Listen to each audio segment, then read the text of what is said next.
तो चलिए हम लोग आज स्टार्ट करने वाले हैं इनऑर्गेनिक का पहला chapter, general principle and process of isolation of element. ठीक है, चैप्टर को आप लोग ध्यान से देख लीजिए। चैप्टर का नाम क्या है? General principle and process of isolation of elements. तो इस चैप्टर का मतलब क्या होता है ये आप समझेंगे। तो क्या है इस चैप्टर का मतलब कि केमिस्ट्री का वह भाग जिसमें तत्वों के आइसोलेशन, एक्सट्रैक्शन और प्यूरिफिकेशन के बारे में स्टडी किया जाता है, उस वाले चैप्टर को हम लोग general principle and process of isolation of element कहते हैं। मतलब क्या है कि एलिमेंट को अगर वो अनप्योर है तो उसको प्योर कैसे बनाएंगे। किसी भी चीज़ को प्योर करने के लिए कुछ ना कुछ तो करना पड़ता है प्रोसेस। अगर आप कोई भी चीज़ नेचर में मिल रहा है आपको, उसमें धूल मिट्टी कुछ कचरा लगा, उसको साफ़ तो करेंगे ना। बस वही बात है, वही चैप्टर आप पढ़ने वाले हैं कि आखिर एलिमेंट जो आपको नेचर में मिल रहा है उसको साफ़ सुथरा करके आप कैसे यूज़ करने वाले हैं। ठीक है, तो केमिस्ट्री का वह भाग जिसमें तत्वों का आइसोलेशन, पृथक्करण, एक्सट्रैक्शन और प्यूरिफिकेशन के बारे में स्टडी करेंगे, उसको general principle and process of isolation of element कहेंगे। ठीक है, अब दूसरा चीज़ आपको जानना है कि सोर्स ऑफ एलिमेंट क्या है, कहाँ पे मिलता है ये सारा एलिमेंट। ठीक है, सोर्स ऑफ एलिमेंट। ठीक है, तो एलिमेंट का सोर्स क्या है, जरिया क्या है। तो जरिया तीन ही है भाई, या तो एक स्थल होगा, या वायुमंडल होगा, या तो जल होगा। ठीक है, या तो लाइथोस्फीयर, या तो एटमॉस्फेयर, या तो हाइड्रोस्फीयर, यहीं पे मिलते होंगे ये सारे पदार्थ, ये सारे एलिमेंट। ठीक है, अब आगे बढ़ते हैं। चलिए हम लोग पहले वाले टर्म को पढ़ेंगे। पहला वाला टर्म मतलब पहला वाला सोर्स क्या है, तो हम लोग पढ़ेंगे लाइथोस्फीयर में। ठीक है, लाइथोस्फीयर क्या होता है, ये जो आपका पृथ्वी है ना, इसकी जो ऊपरी सतह है, ठीक है, ऊपरी सतह जो है ना उसी को लाइथोस्फीयर कहते हैं। भीतर वाला नहीं, बस ऊपर वाला ही समझ लीजिए। तो क्या है, इसमें क्या आता है, solid part of earth and outer part. Solid जो पार्ट होता है अर्थ का और आउटर पार्ट। ठीक है, ये 0 से 100 kilometre from surface to earth. ये जो आपका अर्थ है वो 0 से लेकर के 100 किलोमीटर के अंदर जो सारा आपको मिलेगा, ठीक है, 0 से 100 किलोमीटर तक वो सारा क्या हो जाएगा आपका लाइथोस्फीयर में आएगा। उसमें आपको क्या मिलने वाला है, सॉइल मिलने वाला है, रॉक मिलने वाला है, सैंड मिलने वाला है, etc, यही सब मिलने वाला है। तो ये सब आपको क्या हो जाएगा, अगर आपको सॉइल के रूप में हो सकता है एलिमेंट मिले, हो सकता है आपको रॉक के रूप में एलिमेंट मिले, सैंड के रूप में मिले, फिर आप सबको उनको प्योर करना होगा। भाई जैसे सोना ही है, तो सोना एक ही बार में थोड़ी कि आपको 24 कैरेट का सोना मिल जाता है, उसको क्या करना पड़ता है, साफ़ करना पड़ता है, उसकी गंदगी को बाहर निकालना पड़ता है, तब जाकर के वो प्योर होता है ना। चलिए दूसरा क्या है, यहाँ पे ना परसेंटेज के रूप में आपको दिया हुआ है कि आपका लाइथोस्फीयर में कितने परसेंटेज में कौन कौन सा एलिमेंट मिल रहा है। ठीक है, तो ऑक्सीजन हो जाएगा 46 पॉइंट समथिंग, सिलिकॉन का कुछ है, एल्युमिनियम का है। आप इसको एक बार अच्छे से देख लेंगे। ठीक है, और क्योंकि यहाँ से एक तो ऑब्जेक्टिव उठा सकता है कि लाइथोस्फीयर में कितना परसेंटेज में कौन सा एलिमेंट मौजूद होता है। तो ऑक्सीजन का 46, सिलिकॉन का 28 पॉइंट समथिंग, एल्युमिनियम का 8.2, आयरन का 5.6, ठीक है, कैल्शियम का 4.1। मतलब इतने परसेंटेज में ये एलिमेंट क्या होते हैं, नेचर में मिलते हैं। टोटल मिला करके ये रहा आपका 100%। इतना सारे एलिमेंट को बना के, लेकिन हर बुक में थोड़ा बहुत डिफरेंस मिलेगा, तो इसमें परेशान होने वाली कोई बात नहीं है। ठीक है, या तो आप यहाँ से याद कर लें, अपनी बुक से याद कर लें। ठीक है, कोई दिक्कत वाली बात नहीं है, हम आपको नोट्स दे देंगे। ये बात समझ में आ रही है आपको कि लाइथोस्फीयर में कौन सा एलिमेंट कितने परसेंटेज में मिलेगा। ठीक है, ये तो कोई बड़ी बात नहीं है। चलिए तब आगे बढ़ा जाए। Source of element in atmosphere. Atmosphere में, ठीक है, हमारे आवरण में कौन सा एलिमेंट कितने परसेंटेज में मिलता है ये आपको पता है। ठीक है, ये सारी चीज़ें पता है। नाइट्रोजन कितने परसेंटेज में मिलता है, 78% है। ऑक्सीजन का 21 है समथिंग, मतलब 20.9, तो 21 है मैक्सिमम बुक में लिखा हुआ है। अदर गैस इतने परसेंटेज मिलते हैं, आर्गन इतना और कार्बन डाइऑक्साइड इतना। ठीक है, ये सारा आपको किस मिल जाएगा, एटमॉस्फेयर में। मतलब हमारे पृथ्वी की जो ऊपरी सतह, ये जो आवरण है ना, उसके चारों ओर की बात हो रही है। ठीक है, यहाँ से भी कभी ऑब्जेक्टिव पूछ देता है।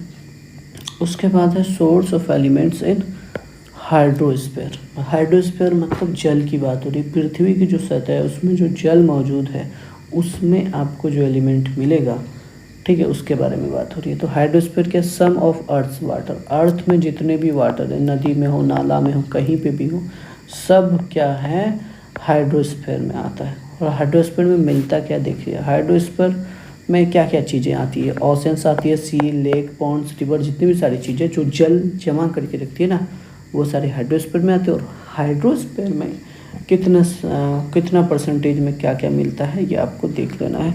तो approx 71% of earth surface covered by hydrosphere, मतलब हमारा जो अर्थ है वो हाइड्रोस्फीयर से लगभग 71% क्या है, घिरा है। आपको पता है ये पानी का क्या परसेंटेज है हमारी पृथ्वी पे, ठीक है। Hydrogen, oxygen, sodium, potassium, etc, ठीक है, are main components of hydrosphere. आपको बोलेगा हाइड्रोस्फीयर में कौन कौन सा एलिमेंट मिलता है, तो आपको पता ही है, हाइड्रोजन मिलेगा, ऑक्सीजन मिलेगा, सोडियम मिलेगा, पोटासियम मिलेगा, ये सब मिलता है, ठीक है। यहाँ कोई बहुत बड़ी बात तो है नहीं। In hydrosphere metals like sodium, potassium, magnesium, etc are present as salt, ठीक है। मतलब सॉल्ट के रूप में आपको सोडियम, पोटासियम, मैग्नीशियम आपको मिलेगा कहाँ पे, हाइड्रोस्फीयर में, ठीक है। अब यहाँ पे एक ऑब्जेक्टिव जो पूछा गया था बिहार बोर्ड के 12th में, ये क्वेश्चन पूछा गया है कि लाइथोस्फीयर में ऑक्सीजन की, मतलब हमारा लाइथोस्फीयर में ऑक्सीजन का कितना परसेंटेज मौजूद है, मिलता है, उपस्थिति है, तो 46.6%। आपको इधर पढ़ा है सबसे पहले ही, ठीक है, 46 पॉइंट समथिंग या 46, ठीक है।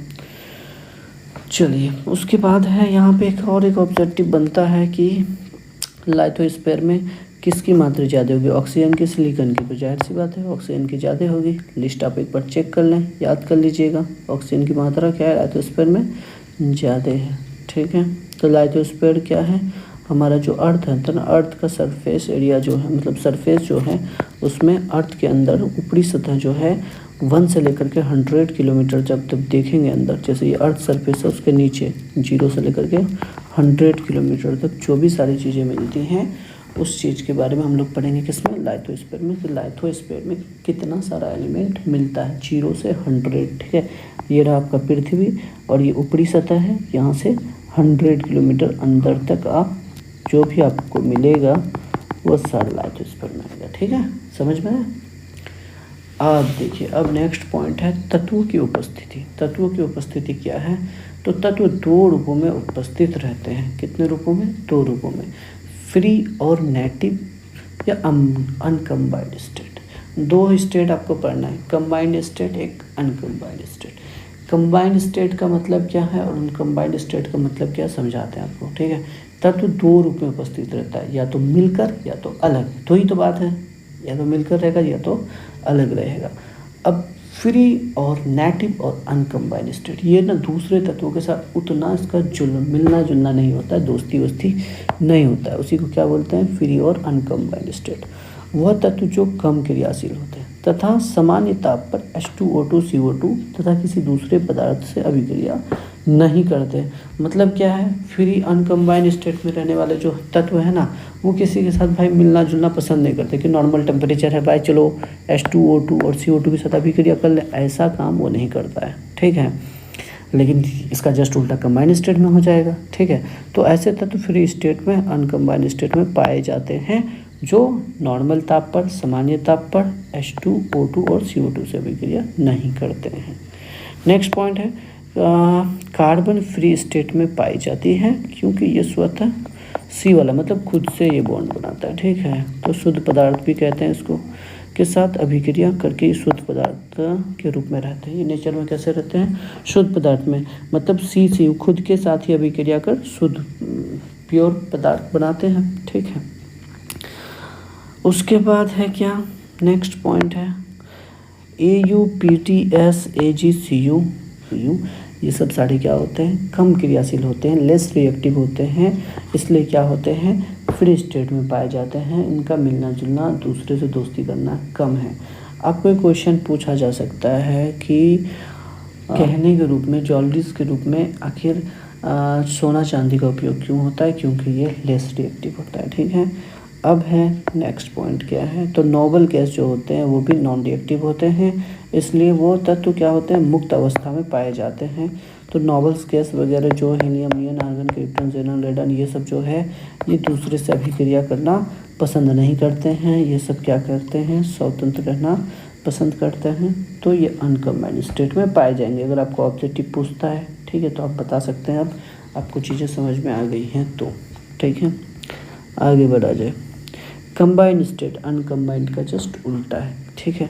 वह एलिमेंट जो मोर रिएक्टिव होता है, मतलब बहुत ज़्यादा रिएक्टिव। सामान्यतः पर H2CO2 सबके साथ वो दोस्ती कर लेगा, सबके साथ मिल जाएगा। ऐसे एलिमेंट कंबाइंड स्टेट में पाए जाते हैं, ठीक है। अल्कली मेटल्स, ठीक है। हाँ, लीना करे रब से फरियाद, हाँ को हटा देना एच को, ठीक है। लीना करे रब से फरियाद, ठीक है। बेटा मांगे कार शराबी बाप रोए। अल्कलाइन मेटल उसके बाद FeAlEtCr मोर रिएक्टिव, ये सारे क्या है, मोर रिएक्टिव है। इसलिए ये तत्व कंबाइंड स्टेट में पाए जाते हैं। कंबाइंड स्टेट मतलब मिला हुआ, ठीक है। यहाँ पे ये रेड कलर हो गया, ये समझ लीजिए, ये और एक कलर हो गया, ये समझ लीजिए आपका ये रहा ग्रीन कलर हो गया, ये सब मिला हुआ कलर है ना, कंबाइंड स्टेट हो गया। तो कंबाइंड में मतलब मिलना, ठीक है, दूसरे से रिएक्शन करना आपस में।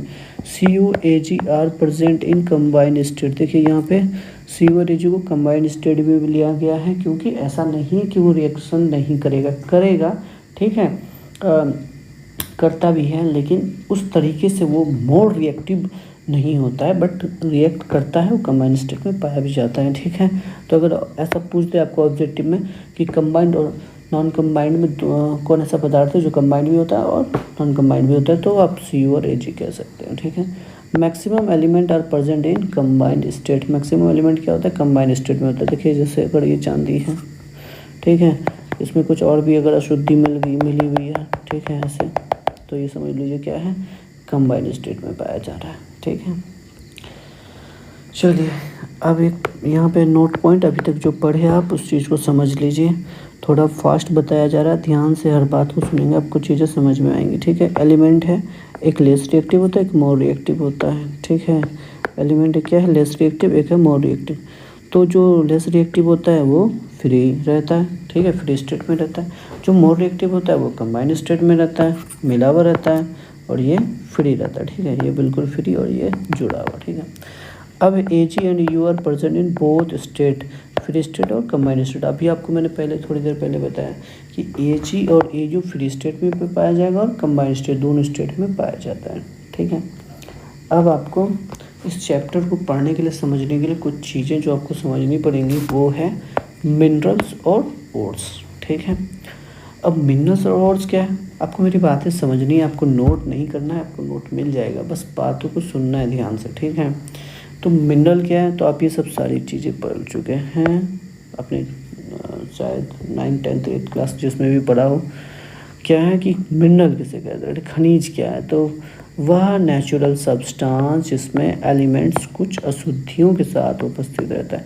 एलिमेंट तो है बट उसमें कुछ क्या होगा, अशुद्धि मौजूद रहेगा, ठीक है, उसको क्या कहेंगे हम लोग भाई, खनिज कहेंगे।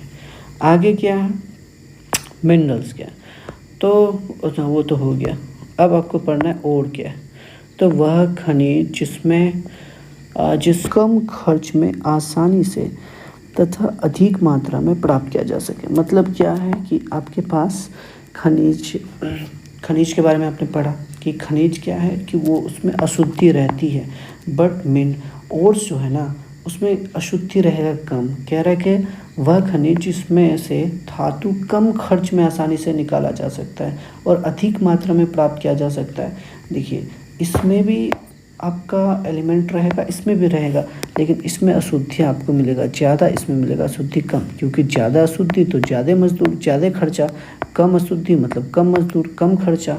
तो वही बात कह रहा है कि वह खनिज जिसमें से धातु कम खर्चे में आसानी से तथा अधिक मात्रा में प्राप्त किया जा सके उसे ओर कहते हैं, ठीक है। सभी और मिनरल हैं, लेकिन सभी मिनरल और नहीं होते, ये पॉइंट इम्पॉर्टेंट है, ठीक है, कि सभी और क्या हो सकते हैं, मिनरल्स हो सकते हैं, खनिज हो सकते हैं, लेकिन सभी खनिज और नहीं होते हैं, ठीक है। समझ में आ रहा है बात, क्या है कि इसमें भी एलिमेंट पाया जाता है, इसमें भी एलिमेंट पाया जाएगा, एलिमेंट इससे भी निकलेगा, ठीक है, साफ़ करेंगे तो, लेकिन इसमें अशुद्धि क्या होगी, ज़्यादा, इसमें अशुद्धि होगी कम। तो एक बात यह है कि सभी जो और है वो मिनरल होंगे, खनिज होंगे, लेकिन सभी खनिज और नहीं होंगे। ऐसा थोड़ी है भाई इसमें से आप क्या करेंगे, और से आपको निकालना चाहेंगे एलिमेंट निकल जाएगा, इससे भी निकलेगा, इसमें पर खर्चा पड़ेगा कम, इसमें पड़ेगा ज़्यादा, ठीक है, डिफरेंस तो है, पर चीज़ें क्या हैं कि बोल रहे हैं क्या और मिनरल कैसे हो सकता है, इस बात को समझिए आप थोड़े ध्यान से। कहने का मतलब क्या है कि एक स्कूल है, ठीक है, ये आपका स्कूल हो गया, कुछ बच्चे जा रहे हैं पढ़ने के लिए, तो हम क्या कहेंगे, ये स्कूल के बच्चे, ये सारे इसी स्कूल में पढ़ते हैं, ठीक है, इसी स्कूल में पढ़ते हैं ये बच्चे। मैंने नहीं कहा कि ये फलना क्लास में पढ़ते हैं, 12th में पढ़ते हैं या 11th में पढ़ते हैं, हमने कहा कि ये बच्चे इसी स्कूल में पढ़ते हैं, ये बच्चे इसी स्कूल में पढ़ते हैं। तो और भी, और मिनरल क्या है, और जो है मिनरल है, मिनरल हो सकता है, खनिज हो सकता है।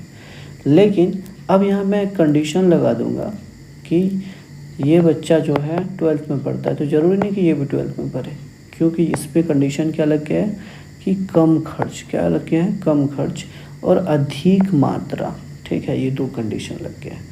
तो अधिक मात्रा, कम खर्च में अगर आपको एलिमेंट प्राप्त हो रहा है वो ओड होगा, और खर्चा जिसमें क्या हो, ज़्यादा लगे, अशुद्धि कुछ ज़्यादा रहे, थोड़ा भी रहे, तो वो क्या होगा, खनिज होगा, ठीक है। ये देखिए कुछ एग्जांपल्स है आपका, ये आयरन्स का और है, हेमाटाइट, मैग्नेटाइट, ये कॉपर का है, पायराइट, बोरनाइट है, ये जिंक का ओर्स है, ठीक है। आपको एक लिस्ट मिलेगा अगली बार जब नेक्स्ट क्लास होगा, तो उसमें हम आपको ओर्स के बारे में पढ़ाएंगे, ठीक है, कि कौन सा एलिमेंट का कौन कौन सा ओर्स है जो आपको ऑब्जेक्टिव में पूछा जाता है। वैसे आयरन का बहुत बार पूछा है कि आयरन के दो ओर्स का नाम बताएं, हेमाटाइट, मैग्नेटाइट हो जाएगा, ठीक है। चलिए चीज़ें